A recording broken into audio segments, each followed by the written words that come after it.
The trade desk reported quarterly financial results that is sending the stock price crashing more than 37% on the day following these earnings results. I'm getting a lot of questions from investors asking if this is a buy on the dip. I'll answer that question in this video. I'll review the company's quarterly financial results and highlight the reasons why the stock price is down. I'll share with you my proprietary discounted cash flow valuation model for the trade desk stock, which calculates a fair value.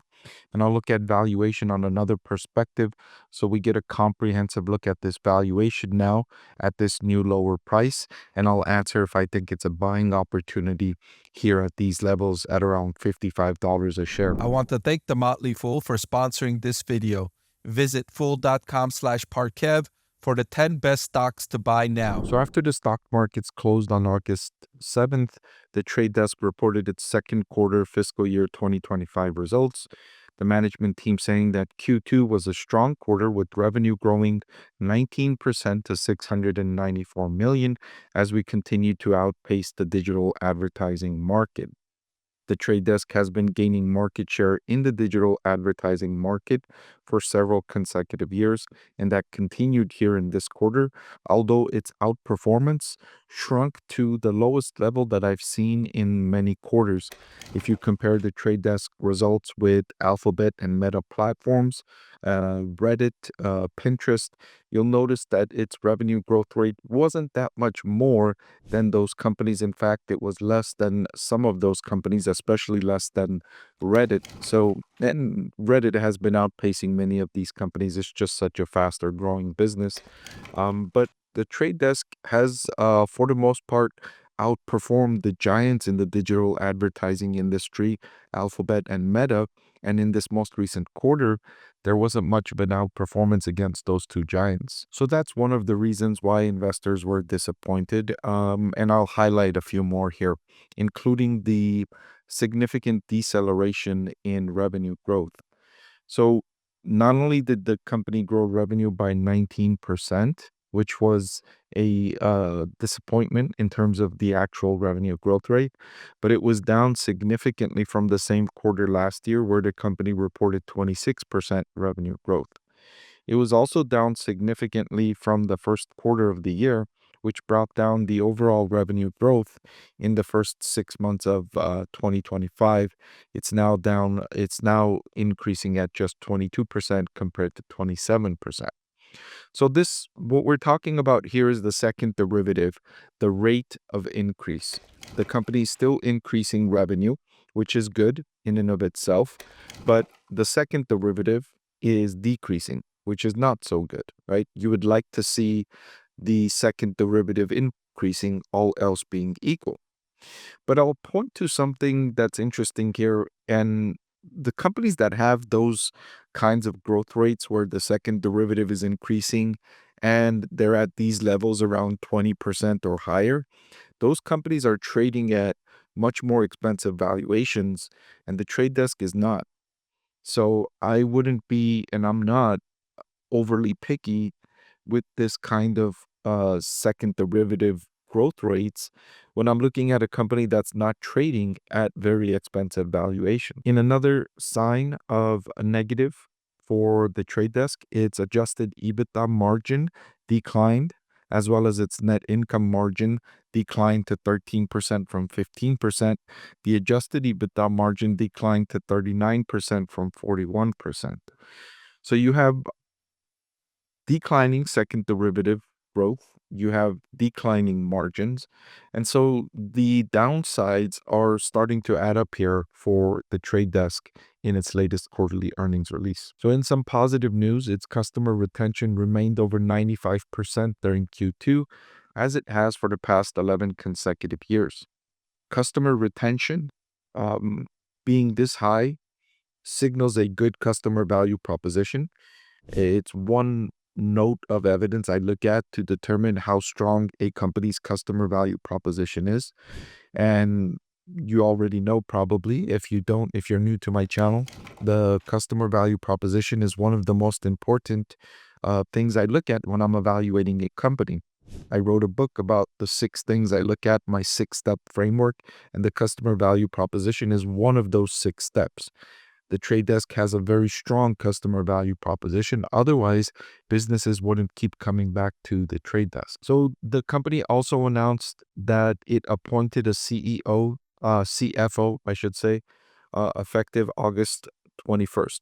Now, this was abrupt. The company hadn't informed investors there would be a change here.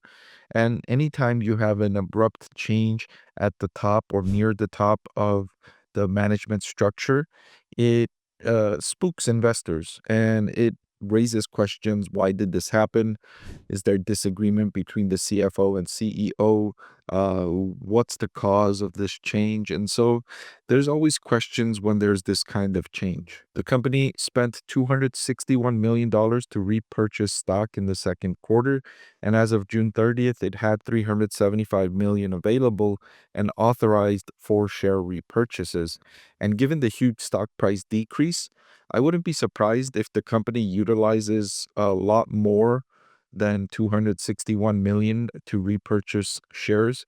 I also wouldn't be surprised if over the next few days you hear another announcement from the company authorizing a new, much higher share repurchase because the company generates very strong cash flow, as I'm going to share with you in a little bit, and it's a relatively asset-light business model.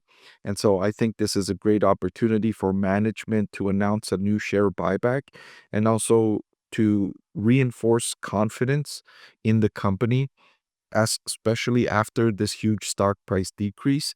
I'm more so expecting an increase in that share repurchase, or at least for them to exercise a lot of that 375 million that's available for repurchase. Looking ahead, the company's forecasting revenue of at least 717 million and adjusted EBITDA of 277 million. So the revenue of 717 million would only be a slight increase from the second quarter number, and the adjusted EBITDA will only be a slight increase from the 271 million in the second quarter.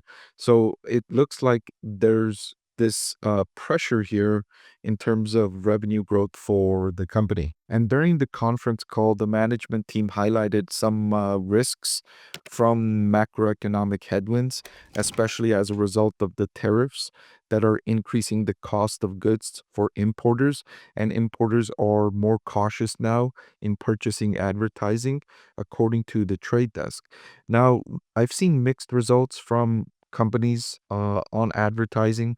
I see some headwinds for the trade desk, and I saw some headwinds for Snap, while companies like Reddit, companies like Alphabet and Meta Platforms delivered very strong results. Um, Trade Desk and Snap were not very good results.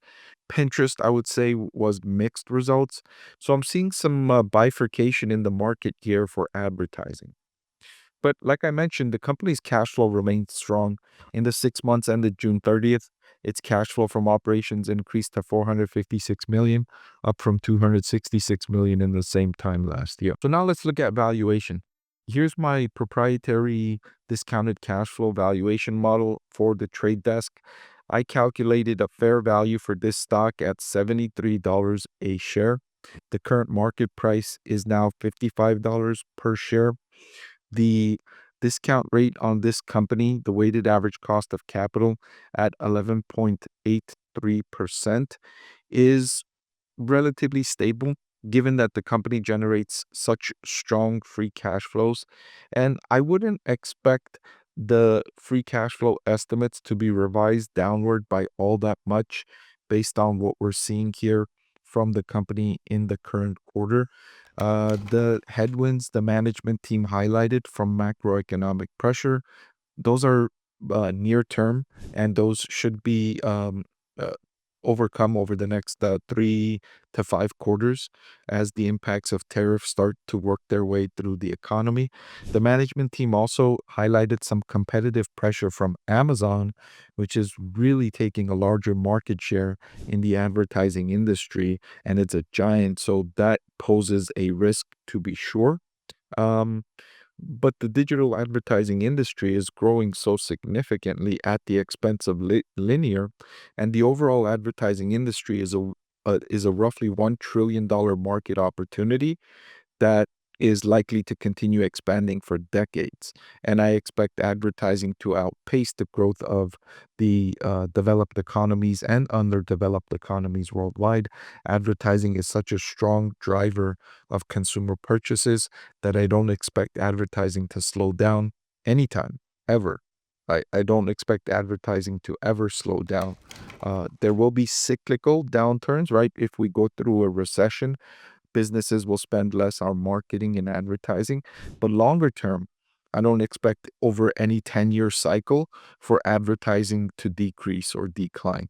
Advertising is just such a crucial part of economies worldwide. Now, I like to look at valuation on multiple perspectives, and another way I like to view valuation is on a forward price to earnings. And my preferred data source for this is fiscal.ai. There's a link in the description. You can get a discount for their service using my link. And you can get charts like these and many, many more. The trade desk is trading at a forward PE now at 29, which is near the lowest this stock has traded for, going all the way back to 2021. Briefly, you were able to buy this stock at a lower valuation earlier this year, and the valuation soared following that moment where it was trading at a valuation lower than here. So all that being said, I'm updating here and reiterating my buy recommendation. I think the trade desk stock is a buy on this dip. Hey everyone, so many of you have been asking about my investing strategy, and I'm excited to announce that I've written a book that's available for sale now that describes my 6-step investing framework for evaluating stocks. I've added the link in the description below.